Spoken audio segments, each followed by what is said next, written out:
Un saludo muy grande para toda nuestra querida audiencia que cada día aumenta más en todos los canales, en las redes digitales. Mi nombre es Cecilia Marras de Yo Soy Digital Chile, este programa en YouTube, una radio querida para todos ustedes. Y me encuentro en la querida compañía de Trinidad Siles, de Liliana Masobrio, y está ausente hoy día por motivos personales nuestra querida Gaby. Y vamos por el capítulo 117. Quiero saludar a Liz Luna, a Ana María Moreno y a nuestra querida Ilka, que todas las semanas le manda al grupo de voluntarias de Senama todos estos cuentos que escuchan cariñosamente y ansían anheladamente todos los días miércoles que salimos al aire. Y quiero leer un pequeño trozo de nuestra auditora Liz Luna, que nos mandó a nuestro equipo, donde dice que buscando información nos encontró. Gracias por sus comentarios aclaratorios, interesantes y quizás aclaren un poco y muestren un camino y comprensión de los textos que Trini nos trae cada semana. Entonces, con esto, la verdad que nos damos por pagado. Cada persona que encuentra esto y nos deja un comentario así, nuestro trabajo se justifica, que es un trabajo voluntario, con corazón y con muchas ganas que traemos semana a semana. Así que ahora, con todo mi cariño, le doy el pase a Trini. Adelante, Trini. Con ese ánimo, Cecilia, la verdad que tú podrías motivar a cualquier persona. Así que me ayudas a mí para empezar bien el día. Sí, les doy la bienvenida a todos y hoy nos vamos a encontrar con un cuento largo, si es que lo quieren buscar en internet, de una norteamericana interesantísima que ha sido varias veces candidata al premio Nobel. No ha parado de escribir en su vida y tiene muchísima publicación. Y el cuento que les vamos a leer hoy día es parte de la colección de cuentos, porque la verdad que tiene muchísimos. Entonces, voy a mostrárselas para presentárselas a ella, pero después nos ponemos a leer el cuento. Ella, ahí está. Ella es Joyce Carol Oates, nacida en Nueva York en 1938. Es una mujer que aún con sus 80 y tantos años es todavía muy vigente. Aún es profesora de literatura creativa, incluso les hace clases a los alumnos de primer año. Le encanta lo que hace. Ha sido 2 veces viuda, pero una mujer anclada en la literatura. Y el cuento que les voy a leer hoy día, espero que me lo escuchen con mucha atención porque es algo largo, pero me interesa que después la analicemos con Viviana y con Cecilia de la mejor manera posible porque tiene muchas interpretaciones también. Muy bien, entonces el cuento de hoy, voy entonces al cuento. El cuento que les quiero leer em, es este. Aquí voy. Sí, se llama Sudor de Verano. Este cuento originalmente fue publicado en la revista Playboy en agosto de 1999. Se llamaba Summer Sweet, y viene de una de las antologías que se llama Tales of Transgression, que se publicó el 2001. Sudor de Verano. En la agonía por la aventura sentimental más destructiva de su vida con el compositor Gregor Wodicki, durante el verano del 75, Adriana Kaplan, 27 años, una joven inquieta, curiosa y difícil, deseaba morir con frecuencia tragándose bencedrinas bajo receta con vodka en algún hermoso lugar desolado. Ella y su marido habían asistido a un recital del instituto en el que se interpretaba una extraña composición de Gregor Wodicki, que tocaba el piano con una ferocidad minimalista. En esos minutos en aquella pieza, Adriana se enamoró de Gregor. Ambos se sintieron atraídos inmediatamente y así comenzó un abrupto romance.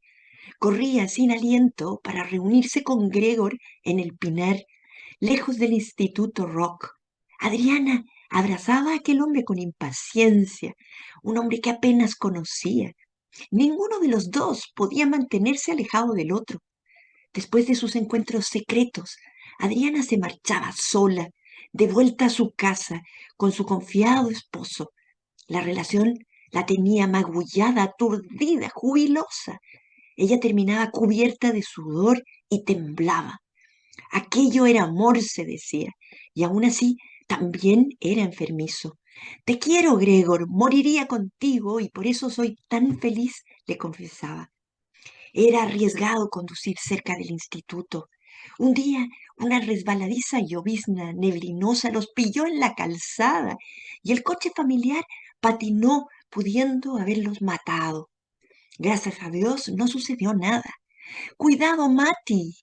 La confundió con su hija Gregor y ella pensó entonces, me quiere tanto como a su hija. Gregor Wodicki tenía 35 años. Era un padre de familia de 5 hijos. Hombre impulsivo, difícil y maquinador. Había tenido aventuras amorosas, se emborrachaba, consumía speed y era un ciudadano poco fiable. Y en general era un hijo de puta. Era también un compositor cerebral, descendiente de Schoenberg. Todos sus colegas le consideraban uno de esos pobres desafiantes e incorregibles. Pedía dinero prestado sin la intención de devolverlo. Su música era brillante, pero inaccesible. La directora del instituto, Edith Price, no miraba su comportamiento con buenos ojos, pero tenía fe en él. Se decía que la familia Wodicki olía mal. Las toallas colgaban mugrientas y perpetuamente húmedas en los baños de la destartalada casa E. El matrimonio no solo discutía en público, también intercambiaba golpes con ella para sorpresa de los testigos. Adriana, enferma de amor, vagaba cerca de la casa de los Wodicki sin que la vieran. Sabía que sus hijos para él eran una carga para su espíritu. Green, también música, era 6 años mayor que Gregor. Lo había seducido cuando era un joven de 19. Ella había estado casada con uno de sus profesores de música. Green exudaba un tipo de sexualidad burlona, como un brillo de sudor graso. Sus ojos eran maliciosos y alegres. Al igual que éste, tenía debilidad por los destilados y era descuidada en el consumo de drogas. Se había conseguido un revólver de calibre 32 y se jactaba de llevarlo con ella. Parecía ser maníaco depresiva. Gregor le aseguraba a Adriana que Pigrin hace lo que hace. Gregor y Adriana pasaban horas en un tenso delirio de anhelo tormentoso, juntos, besándose, mordiéndose, lamiéndose, recorriendo el cuerpo lívido del otro. La espalda de Gregor estaba repleta de marcas rojizas por los arañazos enloquecidos de su amante. Casi al final de su aventura, Adriana creyó que estaba embarazada. Edith Price, la jefa de ambos, convocaba a cada nuevo miembro del instituto para tomar el té en su espaciosa oficina. También le tocó el turno a Adriana. Estando allí, de repente, Adriana se echó a llorar. Su rostro se desmoronó. Edith no supo contenerla. La contemplaba horrorizada. Adriana salió huyendo. La última vez, después del día del trabajo, cada uno de los amantes tenía miedo del otro. Adriana ya sabía que no estaba embarazada. El aliento de Gregor humeaba alcohol, su rostro estaba salpicado de sudor. La contemplaba como si no la reconociera y se mostraba reacio a tocarla. Sus besos parecían errados, vacilantes sin resultar tiernos. Adriana le acusó de no quererla, de estar únicamente utilizándole, y lo abofeteó, le golpeó con sus puños a la vez que lloraba, no de pensar, sino de rabia. Su matrimonio se disolvió, el de Adriana. Ella tuvo varias aventuras amorosas. A los 33 años era brillante y agresiva y tenía prestigio profesional. Green, por su lado, y él nunca se divorciaron formalmente. Ella se trasladó a vivir con él durante su terrible experiencia con el cáncer hasta su muerte.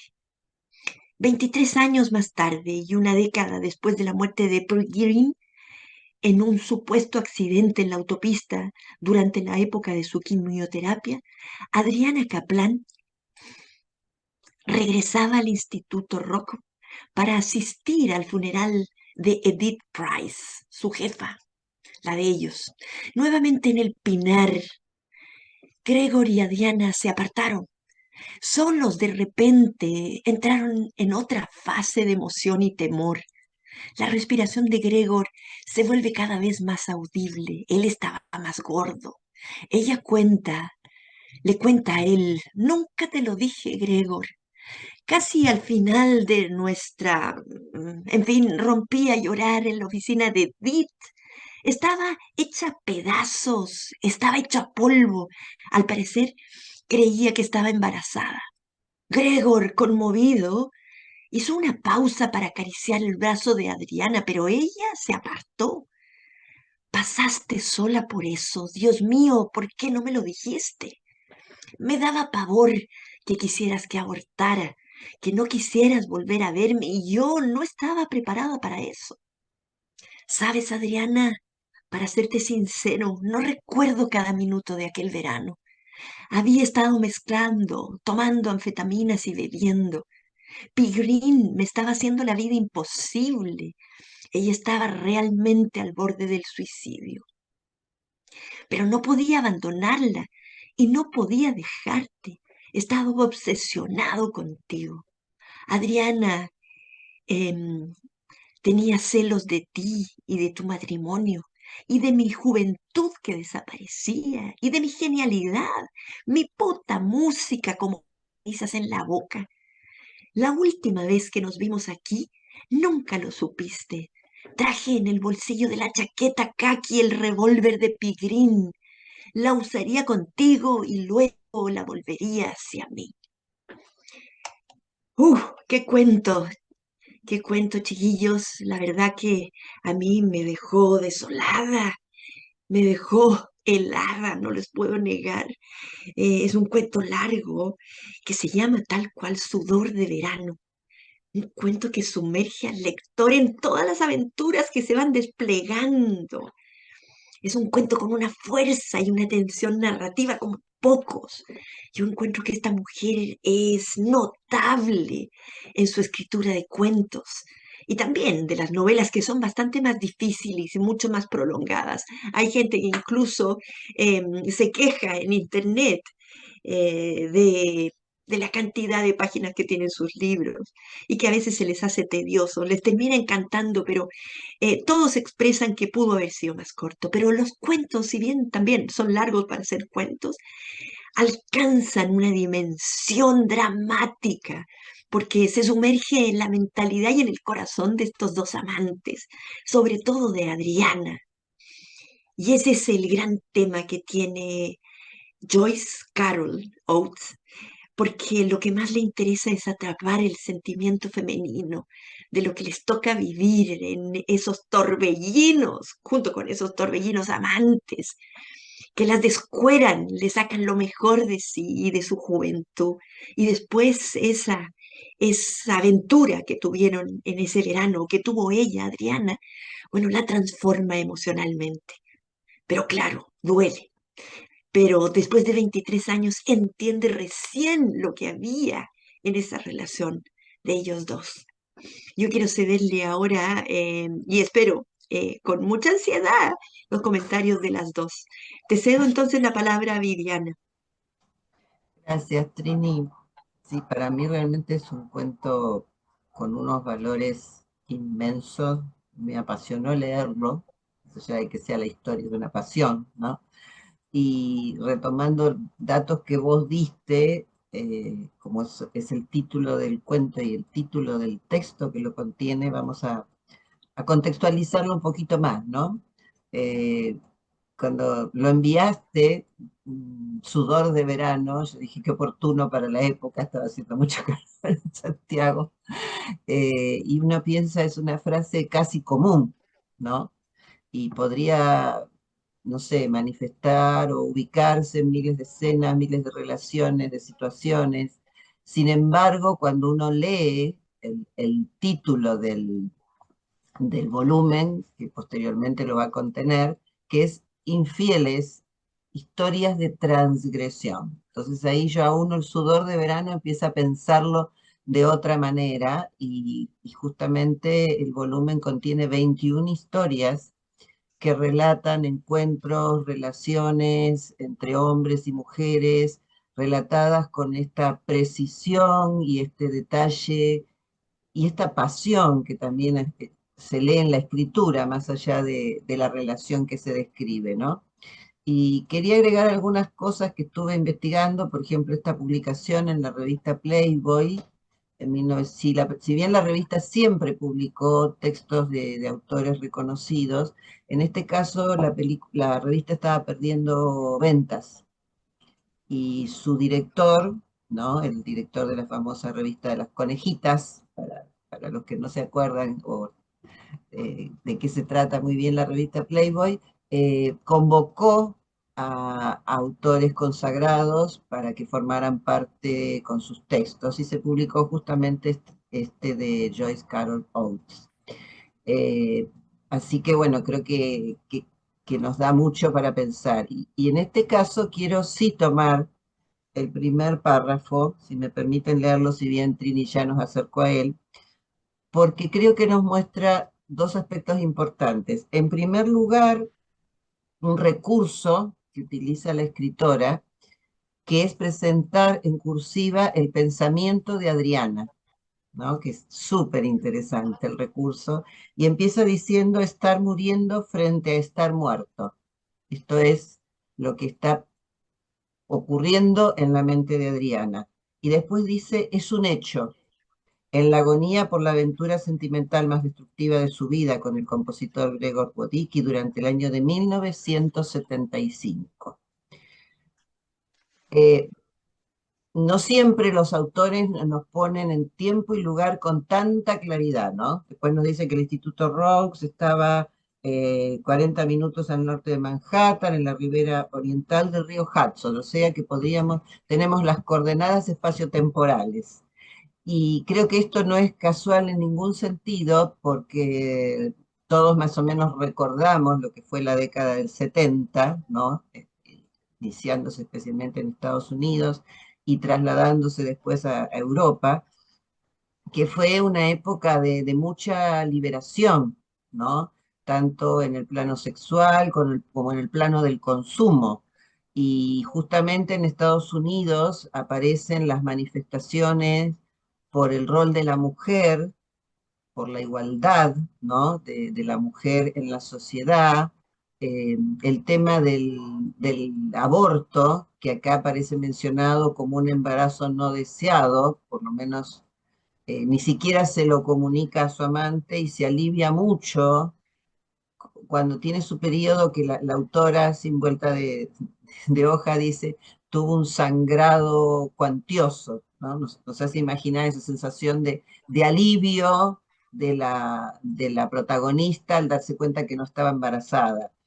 Y también nos ubica en el ambiente académico un escenario al que recurre mucho la autora en todos sus escritos, porque claro, ella fue profesora durante prácticamente toda su vida y lo conoce muy bien. Entonces también podemos imaginarnos que conoce las bambalinas de lo que sucede y acá lo presenta desde su directora, Edith Price, su relación con Gregor y su relación con Adriana. Entonces es como que nos invita a conocer ese ambiente académico y a ver las partes más oscuras, inclusive se sugiere en una parte del texto que Gregor había tenido una relación amorosa con Edith y luego Gregor se convierte en el nuevo director del instituto a la muerte de Edith. Es decir, son todas como, más allá de lo que precisamente nos dice la escritora, son como referencias para que nosotros unamos hilos, unamos puntos, ¿no?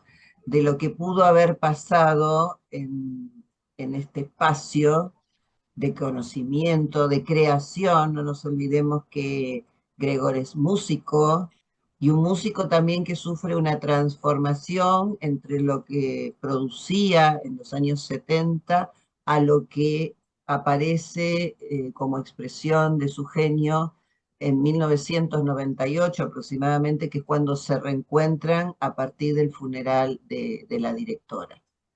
Bueno, hay muchísimo para decir, no quiero extenderme más, y después vamos a ver un poquito más de los personajes. Ahora los dejo en compañía de Cecilia. Gracias, Vivi. En realidad yo cuando leí este cuento, ¿qué iba a decir la Trini y la Vivi? Bueno, hubiese estado la Gaby también, porque realmente yo como lectora común y corriente decía, también dije, Sudor de verano, qué rico, una historia de amor romántica. No es romántica. Ay, cuando empecé a leer el cuento, en realidad una autora bien especial para mí, por lo menos, donde uno, la mente vuela. Por supuesto, quien escuchó el relato de la Trini, mucho sudor, muchas cosas íntimas, entonces en realidad ahí uno dice, "Mira, el cuento no es tan romántico, es más bien dramático, porque ella lo único que quiere es morirse, pero la protagonista quiere morirse a tal, no tanto tampoco, porque no quiere que la mujer de Gregor la sobreviva. Entonces ella como que manejaba esta sobredosis de pastilla y alcohol. El, es un cuento que dramático, de mucha intimidad, para el que no le gusta, tal vez se lo salta, un título donde que dice en realidad muchas cosas y me pareció curioso también lo que dijo la Vivi, que la revista Playboy, que uno como mujer piensa que Playboy es solamente mujeres desnudas y no, tienen, los reportajes son súper buenos y me llamó la atención, fíjate que estaba Joyce ahí involucrada en la revista, me encantó, porque en realidad es un honor. Y le doy la palabra a Trini porque es un cuento que yo no sé qué decir. Adelante, Trini. A mí me resultó casi como una película este cuento, porque es de muchas imágenes, porque ella además nos muestra una atmósfera en el que evidentemente, bueno, esta pareja vive desenfrenadamente una pasión, una obsesión, porque no cabe duda que los dos se comprometen. Hay una locura de ellos, pero casi por tocarse y menos por hablar, porque hay un acercamiento apasionado de lo que cada uno quiere vivir y descubrir. Quizás con su mujer no lo encontraba tal. Hay sí un grado de violencia también, ¿no? Bastante fuerte, la que se vivía, por ejemplo, en la casa de la familia del músico. Eh, Carol lo describe con una transparencia, es directa, no oculta nada. Y todos, incluso los amigos que iban para allá, lo descubrían desde un comienzo. Entonces, el ambiente en el que él vivía no era nada grato. Se da mucho en estos campus universitarios, en estos contextos académicos que nos narraba Viviana. Bueno, esa vida, si uno, no quiero generalizar jamás, ¿no? Pero si uno, por ejemplo, descubre el auto de los norteamericanos, el auto es como una segunda casa donde también a veces llevan un desorden generalizado. Y así están acostumbrados a vivir y los niños crecen así también. Pero este cuento nos revela descarnadamente cómo esa mujer, Adriana, vive una transformación con el amor que siente hacia él. Se siente morir, quiere morir, lo dice desde un comienzo, ¿no? Estar muriendo frente a estar muerto. Así lo plantea ella en un comienzo, tal como lo dijo Vivi. Pero evidentemente quiere morir de amor, porque finalmente esto termina por desvanecerse. Y este amor en el que ella ha creído tanto y en el que ha puesto todas sus fichas, termina por acabarse. Hay una tercera persona, es un triángulo amoroso.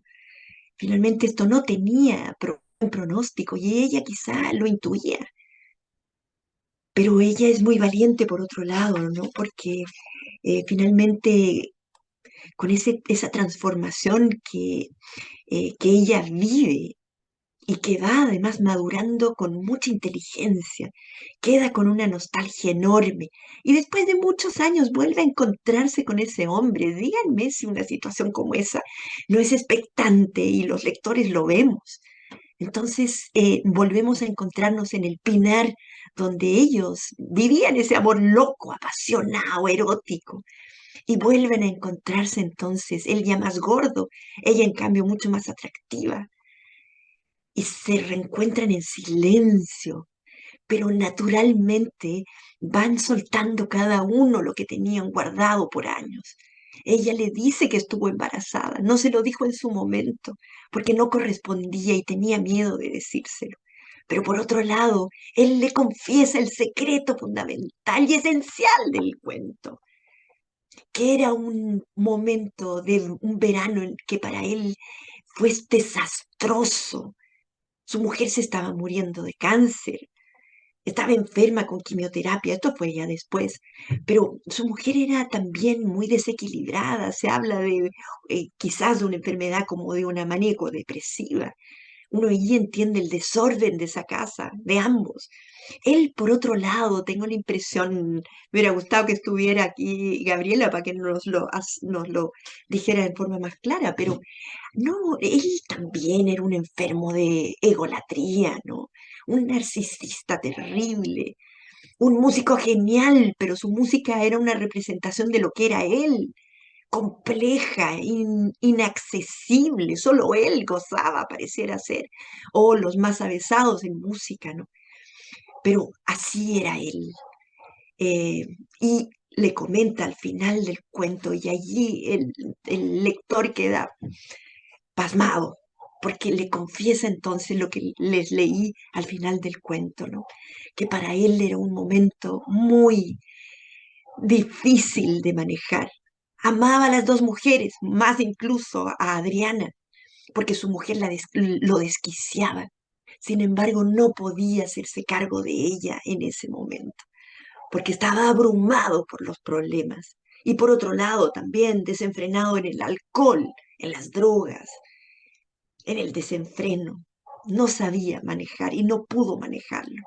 Pero queda esa nostalgia. No la pueden retomar, ya no. ¿Para qué? Ya no va a ser lo mismo. Y ella, por otro lado, la logró encauzar y supo salir de ella. En ambos fue importantísimo, no cabe duda. Quiero leer, para ir despidiéndome de mi intervención, lo que significa ella, lo dice ella misma en una entrevista. Señala, me interesa sobre todo el realismo psicológico. Y en la literatura gótica o surrealista, los personajes siguen siendo coherentes y psicológicamente reales. Y el sueño puede ser destruido, se pueden ver sus raíces en la realidad. Entonces lo que ella hace es correr la cortina y dejar que ellos mismos hablen. Política y culturalmente y en términos de sociedad, soy una escritora realista, pero uso técnicas del gótico y del surrealismo para explorar en el interior de la imaginación. Tengo humor negro, dice, humor moderno también. Me gusta ver cosas irónicas y graciosas, además de trágicas. Posiblemente estoy implicada en el amor entre las relaciones, entre la gente. Lo que también me inspira mucho en destacar y no puedo dejar de impresionarme con el lenguaje riquísimo, elegante, descriptivo y expresivo que tiene esta mujer. ¡Qué poesía para su prosa! Me gusta muchísimo Joyce, que de hecho se llama así porque su madre quería que mantuviera la alegría del nombre Joy. Muy bien, Viviana, te dejo a ti la palabra otra vez. Gracias, Trini. Sí, vos te referías a la riqueza del lenguaje y a la elegancia de la poesía, y justamente aunque describe una pasión desenfrenada con mucho salvajismo, da a entender que Greg no cuidaba demasiado ni siquiera su higiene personal, ¿no? y sin embargo uno no se siente incómodo. Es decir, no hay nada de ordinario, de chabacano, de grosero. Sin embargo, uno se imagina esa relación sin límites, inclusive los escenarios que elige. Sus relaciones se desarrollaban en el Pinar, cerca de unos establos que estaban prácticamente destruidos, o en un motel de bajísima categoría, por lo que describe, con sábanas húmedas de dudosa higiene, así una cosa muy muy desagradable, o en el auto, como le escribía Trini, que olía a pañales a pesar que los hijos de Greg hacía años que habían dejado de llevarlos, ¿no? Y acá hay un dato interesante, Greg era padre de 5 hijos, 2 eran de él y Pigrin, y 3 eran de su primera mujer, y acá aparecen historias de contrastes, ¿no? Porque si bien él era visto como un ciudadano poco confiable, un hijo de puta, como nos narró, que son las palabras textuales que están en el texto, ¿no? Como nos narró Trini, sin embargo era considerado un buen padre, a pesar de que él mismo reconoce que él no sentía demasiado por sus hijos, que veía a su hijo pequeño, sabía que era hermoso, que era un niño simpático, pero él no lo sentía como propio. Y esto parece que este tema de la maternidad y la paternidad era algo eh, que nunca se habló entre Adriana y Greg, ¿no? Como bien nos contaba Trini, ella nunca le contó de ese supuesto embarazo por atraso que nos pasa a todas las mujeres en algún momento de nuestras vidas, ¿no? Este, estos contrastes también se dan. Ella, por ejemplo, nunca se separó de su esposo y en esos 23 años nunca tuvo un amor verdadero. Anduvo de aventura amorosa en aventura amorosa. Se dedicó, yo me imagino que canalizó, sublimó toda esa pasión a través de su trabajo, se convirtió en una analista cultural y social de renombre, publicó 5 libros, cuando vuelve encuentra que 2 están en la biblioteca del instituto. Entonces vemos como algo que es muy importante en la literatura, la evolución de los personajes, de los protagonistas, ¿no?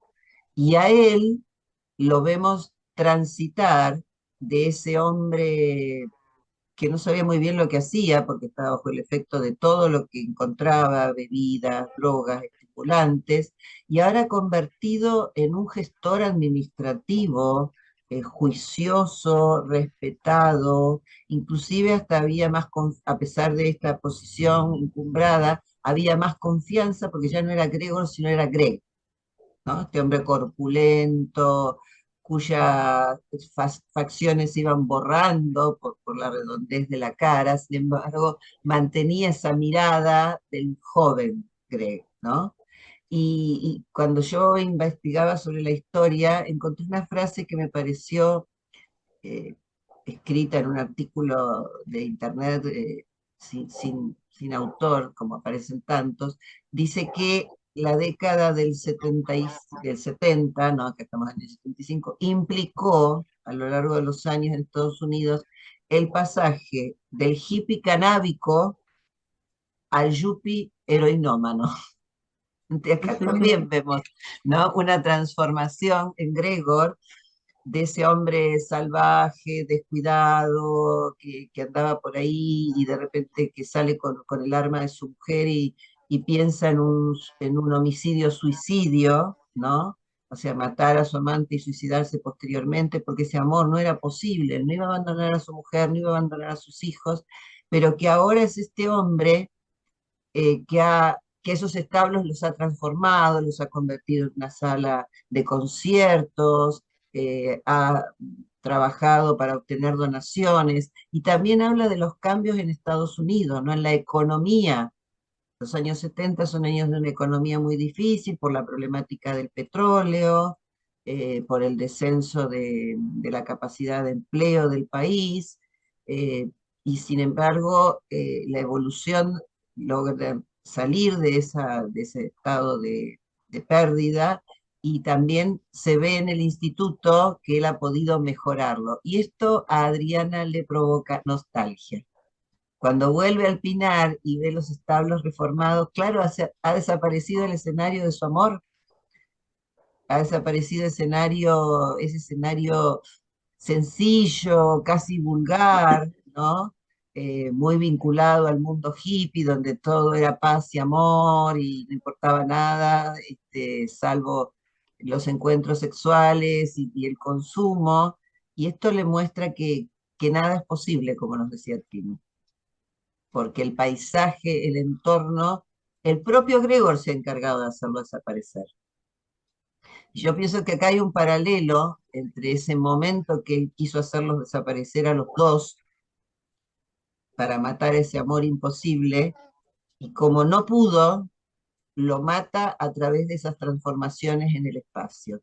Es como un mensaje subliminal para Adriana. Este ya no es el lugar donde nosotros nos encontrábamos. Es un lugar diferente, es un lugar que yo me ocupé de modificar.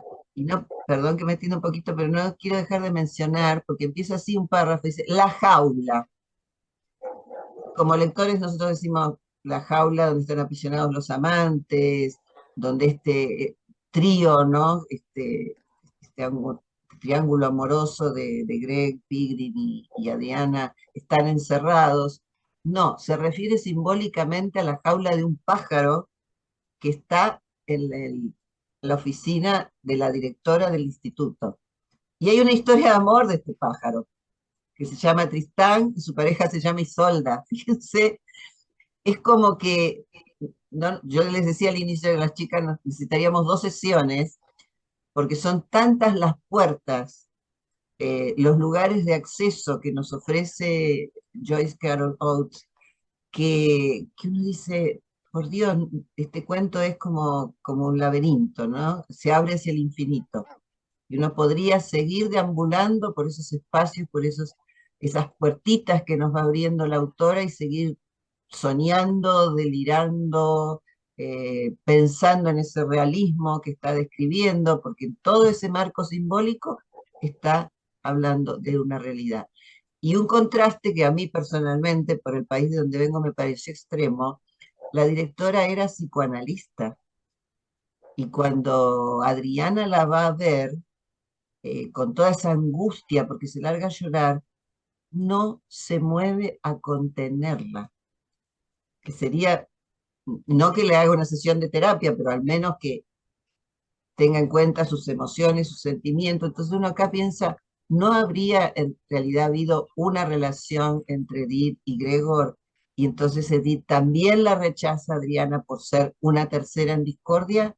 O sea, no sé, si siguiéramos leyendo y teniendo tiempo, creo que volaríamos en mil análisis, pero me guardo porque ya hablé demasiado y le cedo la palabra a Cecilia.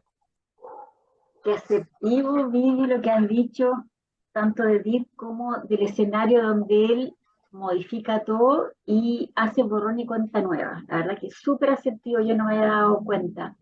Donde, bueno, él decide borrar todo y esta relación de estos dos amantes podría haber terminado en tragedia. Primero cuando están manejando y casi se vuelcan y ella dice, por Dios, esto no puede pasar porque vamos, si chocan, obviamente todos se darían cuenta y él dice, no, tendríamos que haber muerto los dos y ahí da lo mismo.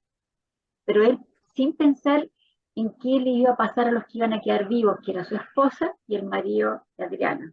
A él le importaba lo mismo. Y después en la última hoja donde él le confiesa lo de la pistola, y él se ríe como, dice aquí la autora, como una risa como llena, así como me da la impresión de que algo de rayado, y ella, una sonrisa temblorosa y espasmódica, pensando ella qué hubiera pasado si él la mata y se mata él también. La verdad que una historia súper, súper buena, del punto de vista que ahora que la entiendo mejor, de que ha hablado la Trini y la Vivi, por eso este programa es maravilloso, porque yo lo leí y no entendí tanto detalle. Y ahora escuchándolo a ustedes, la verdad que me quedó súper, súper claro todo. Y eso es lo que le pasa a los auditores cuando nos escuchan.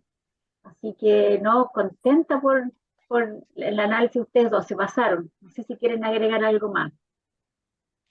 No,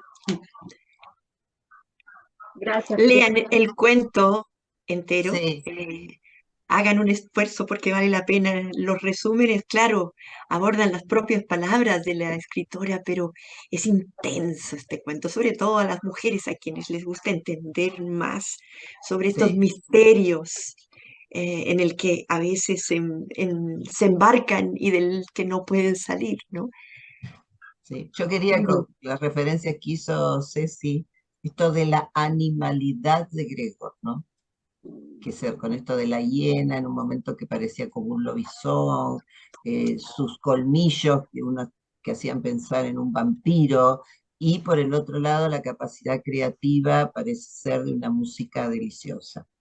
Así que bueno, solamente vino ese pequeño agregado y no hablo más.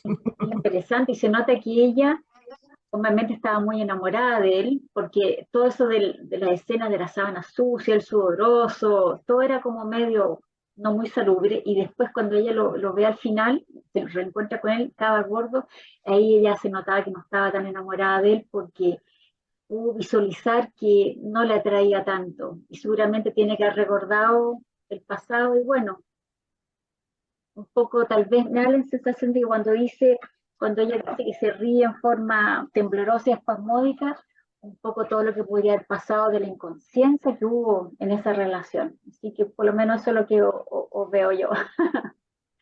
¿Algo más, Trini, o está todo listo? Sí, referirme también al sudor de verano. Esta vez Viviana no se ha hecho cargo del título, pero, pero claro, esa sensación física aparece todo el tiempo, pegajosa por el calor de la zona en la que están en pleno verano, pero ese sudor que en su momento atrapa más y se envuelve en medio de ese erotismo que se va narrando, pero que al final, durante todo el proceso de su escritura, aparece el tema del sudor, porque era verano, claro, pero el sudor era una manifestación más que podía atraparlos y también podía distanciarlos, como sucede al final, ¿no?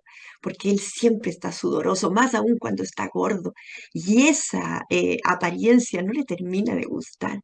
Y es una confirmación más de que él no era para ella, ¿no? Muy bien, un abrazo para todos, cuídense y me alegro mucho que hayan o que puedan haber conocido los que no la conocían a esta mujer que es estupenda en su escritura y que quizás se merece, pero con creces, el premio Nobel. Sí, lean Muy el bien, cuento y escuchen los análisis acá que se hicieron y vuelvan a leer el cuento. Se van a dar cuenta que lo van a leer con otros ojos porque por todo lo que relató Trini y Vivi van a poder sacar adelante estos detalles y mucho más, como dijeron acá mis queridas amigas, que pueden ir sacando ustedes inclusive otras cosas más que nos pueden publicar en YouTube. Así que bueno, qué rico, hasta la próxima semana y me encantó después de escucharla a ustedes el cuento. Un abrazo grande. Un abrazo grande.